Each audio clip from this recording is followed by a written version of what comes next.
Martins was 5 when his parents had a divorce. He was shared 6 months a year between his father and his mom. He owned his own room and enjoyed the spoils of his family alone. Though blessed, he had a weakness: the big house he lived in could never be called home. They had an arrangement, both of his parents, to come live in the big house when it was their turn. He loved to have his mother around, but dreaded the time he'd spend with his dad. You see, his father had a different view of discipline, though Martins would rather enjoy thinking he was insane. There were days he was always on his toes to avoid extreme punishments. Some he did without his clothes. Anyway, that was years back. Martins was 25 and he could see his father if he liked. He tried his best to keep it at the bare minimum. Birthdays, Christmas, and forced family get-togethers at the regular sports club. Today was his dad's birthday and he had to go visit. He just had to, though he didn't like it. His father showed up at the doorstep full of smiles. Martins never expected that reaction for a bottle of wine. His father laughed and said that he looked the same, then asked if he'd stay to watch the game. The familiarity made Martins uncomfortable, so he bade farewell and made to head home. His father's face fell at the start of his words, and without warning, read out a verse. "Since the time you were born, you never knew me as a father for very long. I drank and spat and called you names, only ever stopped when your mother came. It's been years, son, and I've tried so hard to make all those memories be a thing of the past. I ask for your forgiveness, and on this day, if you really do love me, then please stay." Martins felt something he'd never felt in front of his father. He felt guilty, and that made him angry.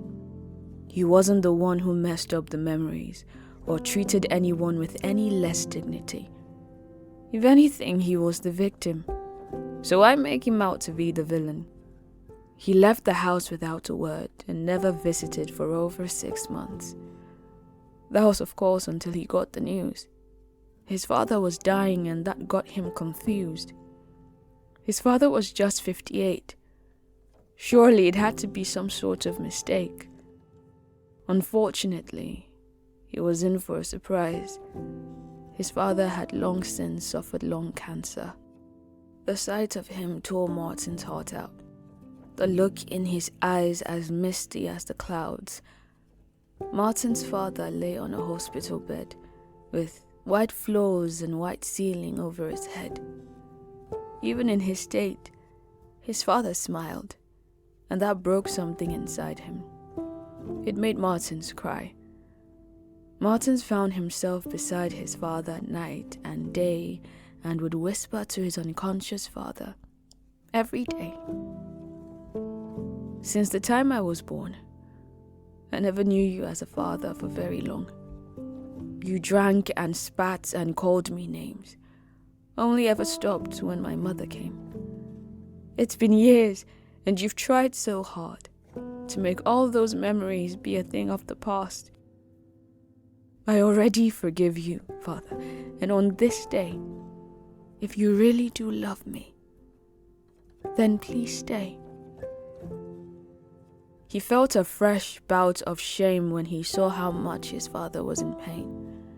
He should have cared more, loved more. Before this happened, how could he make things right, show his father he was forgiven? Just like other days when his father woke up, he moaned, groaned, and muttered a curse. Martins would smile as he got up to get the nurse. Today, however, his father held on to his hand and forced Martins to look at him and understand. Martins tried to talk, shout, cry. He could read the words right there in his father's eyes.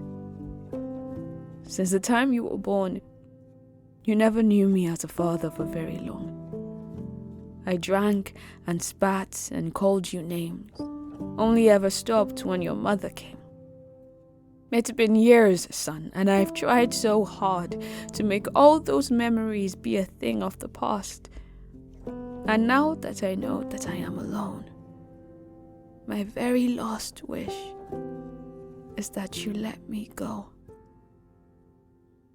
Martins did nothing but stared, read, reread, and chanted the message in his head.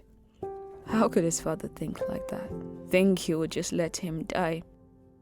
But his father did that thing again where he just looked at him and smiled. So there he was, holding his father.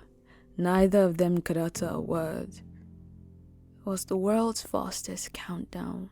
The room so quiet, you'd forget there's such a thing as sound.